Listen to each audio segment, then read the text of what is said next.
So welcome to the Treasury Elite Leadership Series. I would like to thank all our viewers and members for supporting this noble cause of Treasury Elite, whose main objective is networking, knowledge sharing, and mentoring.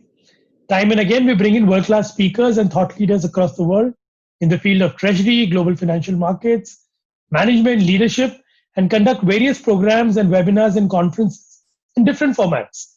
Treasury Elite Leadership Series is one such format where we learn from industry thought leaders about their experiences of running their businesses, opportunities and challenges they encountered, broad trends they see for the future. Good afternoon, everyone. I'm Abhishek Goenka, founder of IFA Global and Treasury Elite. We bring in world-class FX and treasury practice for companies across India over the last 15 years. And today we have Mr. Praveer Sinha. Mr. Sinha is the CEO and Managing Director of Tata Power Company Limited, India's largest power integrated company with a significant international presence with a legacy of over 105 years. Mr. Sinha has nearly 34 years of experience in generation and distribution sector. He's been responsible for developing and setting up greenfield and brownfield power plants in India and abroad.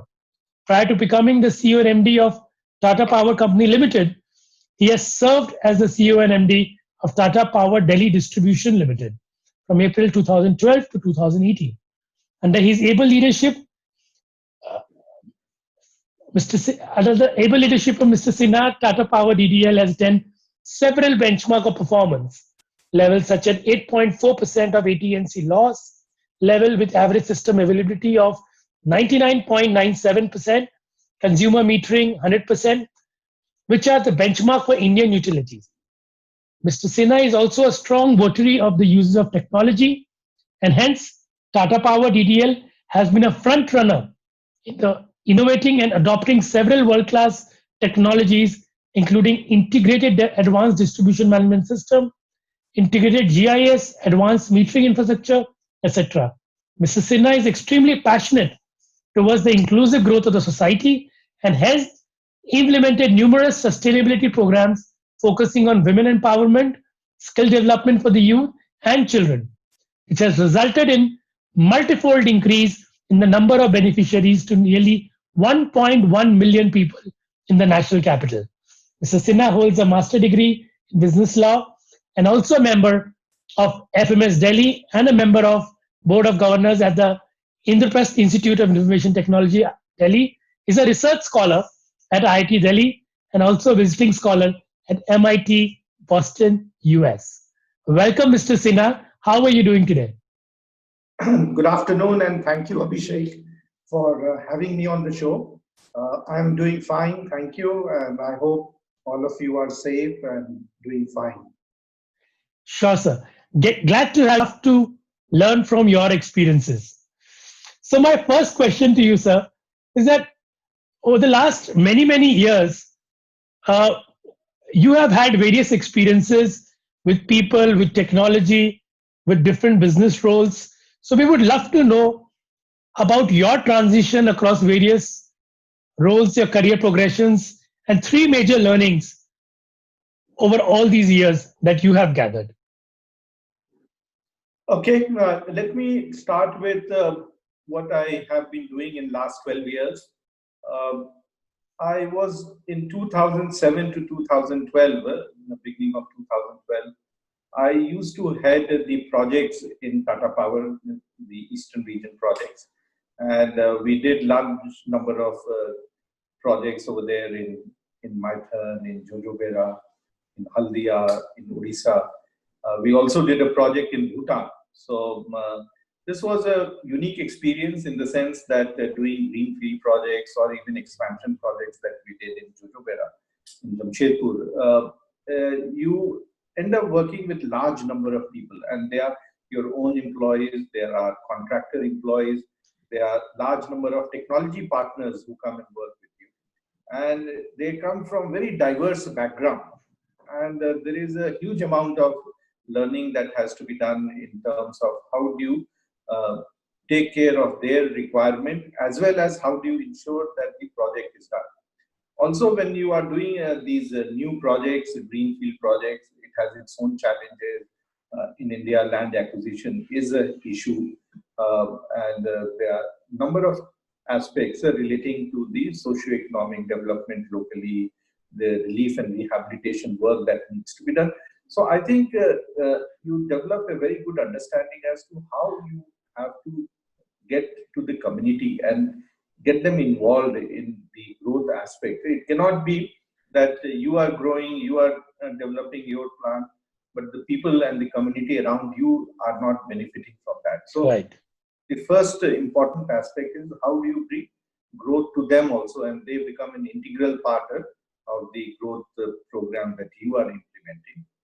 The second is that the uncertainties in carrying out these works is phenomenal. When we were doing the project in Bhutan, there were flash floods over there, and because of the flash floods, whatever work we had done, everything got swept away. And if we would have taken people and said that we had carried out so much of work, they would not have believed that, because there was nothing when we went back after the floods. But we never lose heart. It's never to say die in such things. And you always have the faith that yes, you will bounce back and you will be able to do the things that you have set for yourself and for your team. So that's the second learning that.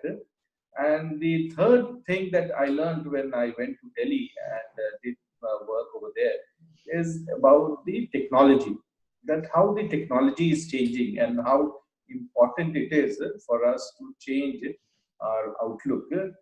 Many a times we are bogged down in the way that we have been working, and we feel that what we are doing is possibly the best, but there are a whole lot of things which is happening globally, and one should have the urge and the desire to go and learn from them and experience that how good things they are doing, and how you can implement them over here.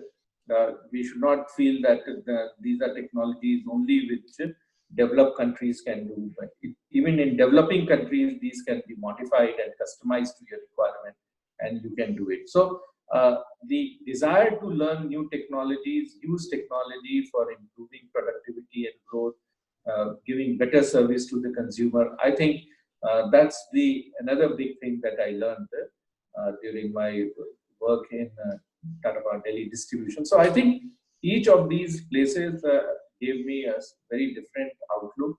But at the end of the day, it was one single thing that if one has to define, it's about learning. It's about the passion and the fire to learn new things and how to use it in different environments. And I think that's what is the biggest thing that I learned in my few years of career in last 10, 12 years. Very rightly said. The When you talk to the best brains across the world, they say the best investment that one can make is self-learning and updating himself every single day and make sure that he's better the next day. And of course, taking people along with them and not losing heart is what Mr. Sinha feels has been the top three learnings for him. Mr. Sinha, my next question to you is, how is the world changing in the generation and distribution of power? There have been some major shifts in countries like Switzerland and Austria, where they have completely moved away from coal-based generation. And how do you see energy storage and its challenges in India? What we see now is happening globally are three phenomena. Sir. One is that decarbonization is becoming a big thing. People globally are now talking that how do they move away, especially from coal, and they don't want new coal-based plants or expansion of existing plants. So that is the one big thing that is happening. The second big thing that I'm seeing is that decentralization. Earlier times, we used to have large generating plants. Now, because of technology, there is an opportunity for people that you can have at different locations distributed generation, which can be in cities, in villages, in semi-urban areas. And distributed generation is becoming an opportunity, whether it is solar, wind, biomass, storage. So there are a lot of options that are coming in. And the third is that how digital technology is also being used in power sector to bring about the benefits of decentralization and distributed generation, whereby on real-time basis you can control and manage the quantum of power that you want to use and you want to generate. So I think the three Ds which are changing the disruptions in the power sector, and I think this is the biggest change that is happening in the power sector in last 100 years. They were always generating equipments, they improved their performance, efficiency. But now I think the changes that is happening is far more disrupting than the way the power was generated earlier and supplied. So I think going forward, this will be the norm. There will be further enhancements in this, new technologies will come.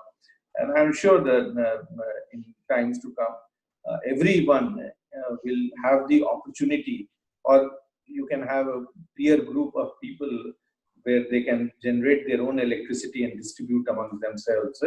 And to that extent, the grid will only be there for stabilization of power, but not for really supply of too much of power from the state utilities to individuals. So the monopolistic world of power distribution is going to end now, and probably everybody can generate their own power and pass on to the respective places if they want. That's what you're saying, sir? Absolutely. This monopoly of the generation and distribution will go away, and they will only be to the extent the stabilization is required to the grid. But otherwise, there will be large scale distributed generation, and you can have these mini grids and micro grids where cluster of homes or cluster of offices and factories, people can have cluster generation, and they can within that area distribute amongst themselves. And the new technologies of blockchain and all again helps individuals to carry out these type of activities. That's pretty interesting. Sir, will there be a significant impact on the current China situation, and how will it impact the renewables and the power sector? I think there will be an impact on the China, the situation which is there over, and the geopolitical relationship which is there between many of the countries from West, US and India with China, with what has happened in the last few months. And that will impact the supply chain. That will also impact the production hubs which have been created in few areas. And I think it will be more dispersed production that will happen. Also, I think many of the countries will now again go back to the stage where they will say that we need to have certain amount of localized production to take care of eventualities like this. So I think moving forward, people will become more restrictive and countries will become more restrictive and I think it will be important for India also to take the benefit of the opportunity which is coming up. Sure. Sir, what trends are you seeing in India, especially in renewables? And what are the opportunities and profitability one can expect with the kind of tariff being quoted in recent auctions for solar? I guess the last bid was 2.36 per unit. And how do you see the financing in these projects happening by investors? I think there is huge amount of competition that has come in, and India is very competitive. India is also very, very unique in terms of their ability to bring down their cost, because the interest rates have come down. Their production cost is very attractive because they still import large quantity of solar panels and cells from China, which is today at one of its lowest. And also in terms of our ability to execute projects much faster and a much efficient manner. So I think India is very, very competitive even at the global level. And we do see that India will have large scale renewable projects that will come. We will also see, till now we were having standalone solar or standalone wind projects, but there will be a lot of hybrid projects which will come, whereby we will have a hybrid of solar and wind. We will also have hybrid of solar, wind and storage. We'll have hybrid of solar, wind and thermal generation. So I think a lot of hybrid solutions will come, which will address the concern of people that renewable is only for a few hours, and it's a intermittent supply and you cannot bank on them. You need to have separate. I think if the load profiling is done properly and analysis of that is available with people, they will be in a position to come up with much attractive proposals, which will be able to take care of the requirement of power, even with intermittent power, and make it firm with some of the other solutions of storage and also thermal generation. So I think new solutions are emerging as people are able to understand new technologies. And going forward, many of these new solutions will become very, very attractive and cost effective. Also, one will see that in terms of the consumption of power, it is not flat consumption 24 hours. So there are peak hours and there are off-peak hours. And with some of the digital technology available, one can manage their loads much more efficiently. The demand response solutions which is there and demand side management again gives an opportunity to consumer, whereby they consume during off-peak hours and do not consume at peak hours. And to that extent, the requirement to set up very large plants which are used very inefficiently or are suboptimally used will reduce drastically. So I am very confident that going forward, renewable along with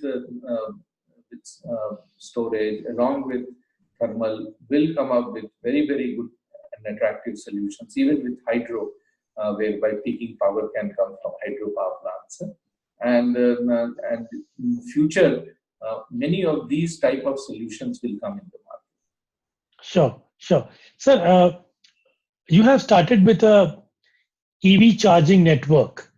I mean, can you take us through your journey and what do you plan to build and what opportunities does it have for the Indian consumer? See, the EV charging are two types. One is home charging, which typically you do it at your home, which is a smaller charging facility that you create, and with for a longer period you can charge, typically during daytime or night time. The second is the public charging, where you have public charging spaces like the metro stations, railway stations, shopping malls, parking lots for commercial establishments. So those places you will have the fast charging system, and those are the ones where you need to ensure that how effective utilization of those assets takes place. Today, the penetration of electric vehicles is not so large, and that's why the public charging has not come to such a large extent.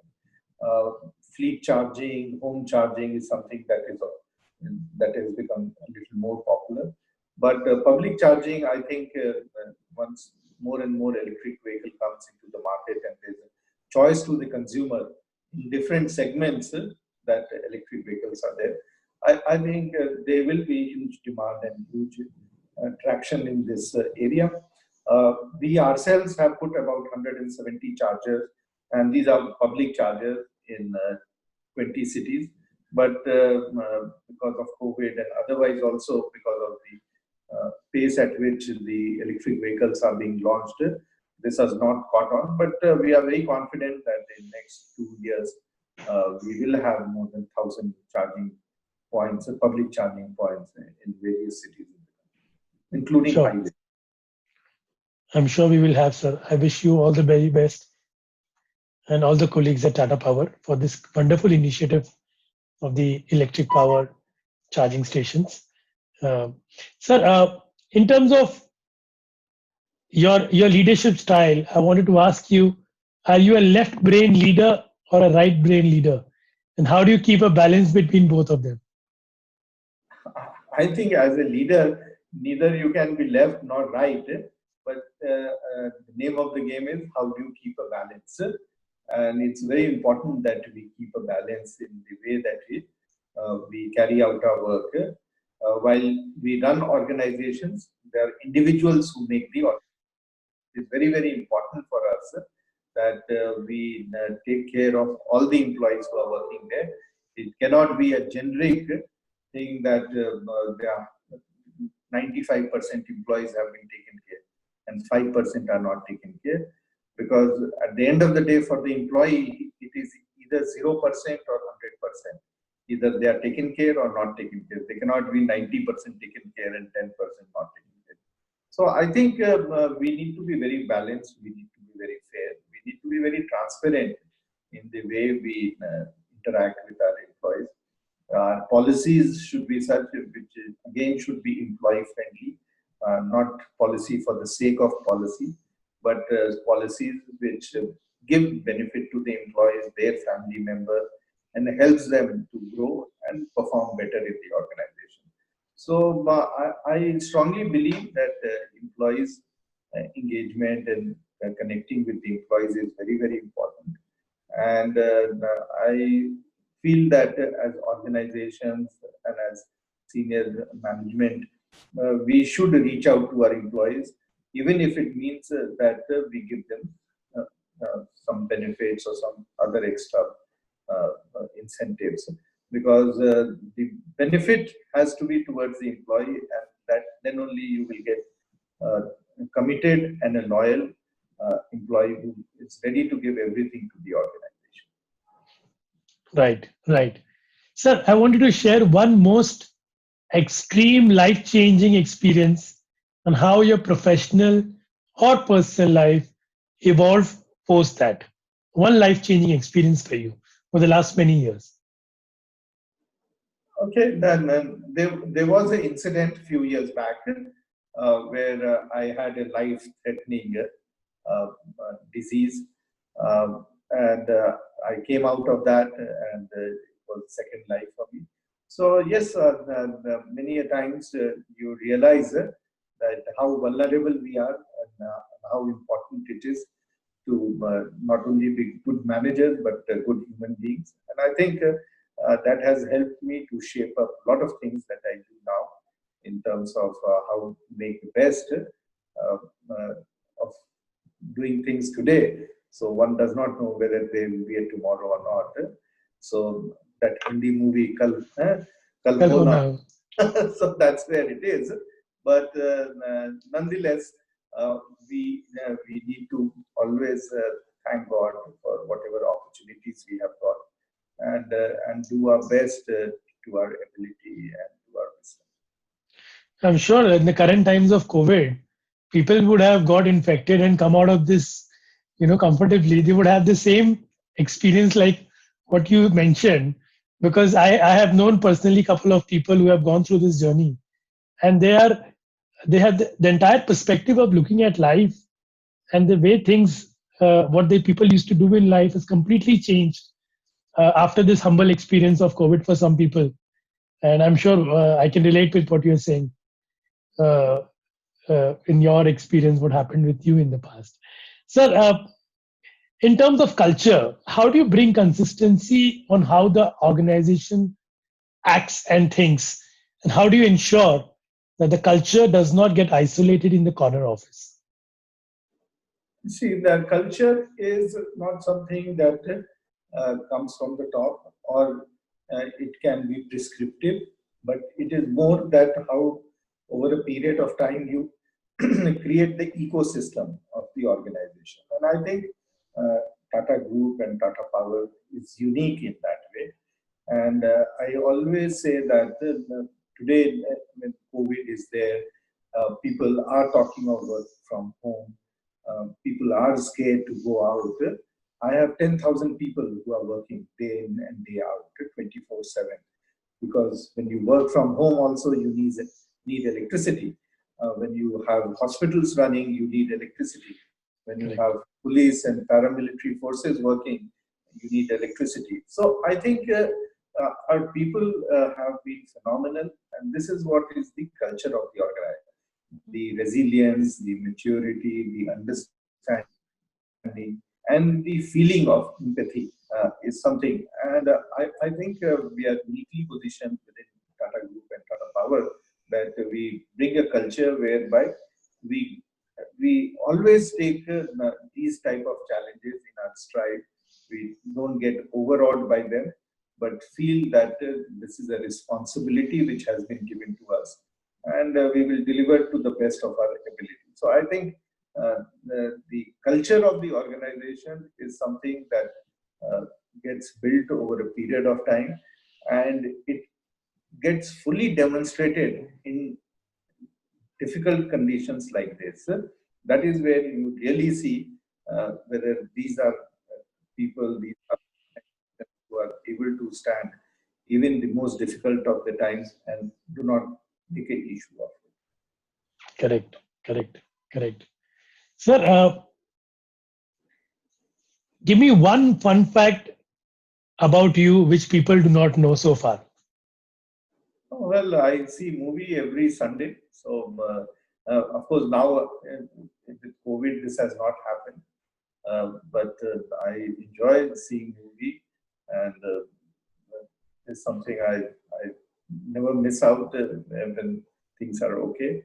Uh, the other is that I enjoy sports. I enjoy playing also and watching also.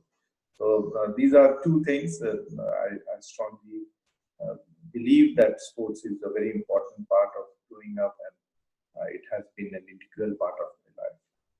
Sure, sure.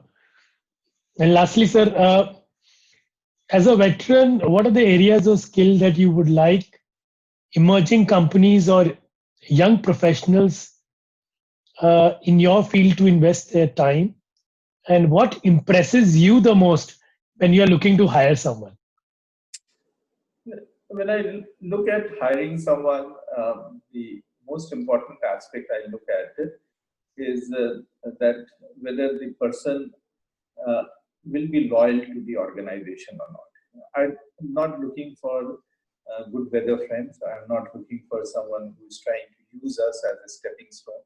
Because anyone who joins with us, we spend huge amount of time and effort and nurture them and take care of them in their professional growth, in their personal growth.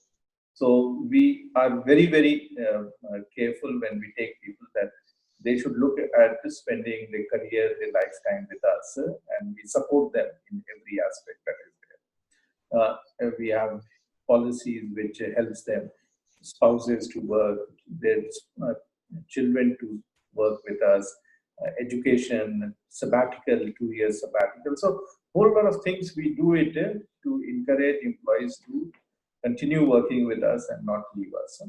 So that's the most important criteria. I don't like people who have every 2 years or 3 years left job and are looking for a change to grow faster. The second thing is that as an organization, we always look at people who have the desire to learn. They may not be knowing everything, they may not be aware of everything, which is very normal, which is very, but there is a desire to learn new things, and to that extent, they're ready to commit that sort of time and effort. We'll provide them all support. We'll provide them all sort of tools to encourage them. But important thing is that they should have the fire in the belly to learn, fire in the belly to perform, and fire in the belly to do new things, innovate, and we will give them the opportunity and platform to do that. Sure. So learning is a continuous exercise which Mr. Sinha regularly advocates, and being consistent in whatever role you are. I mean, shifting jobs obviously does not make sense. People realize it later in their career that the more shifts, your curve goes down. And of course, that fire in the belly to continuously learn and innovate is what a message he gives to young professionals who are aspiring to become something in the industry. So that was a great learning and thoughts from you, sir. It was a wonderful, wonderful discussion that I had with you. Entire power sector, how things are evolving, what kind of new technologies, and what kind of management and leadership ethos one should follow. And lastly, the message to the young professionals. So, thank you so much, sir, for your lovely time that you spent with us and taking out time for us today. It has been a very, very enriching experience and learning for me personally to have this discussion with you. Thank you very much for having me on your show, and it was it's always a pleasure to come and chat with you. So thank you to you, and all the best, and stay safe and take care.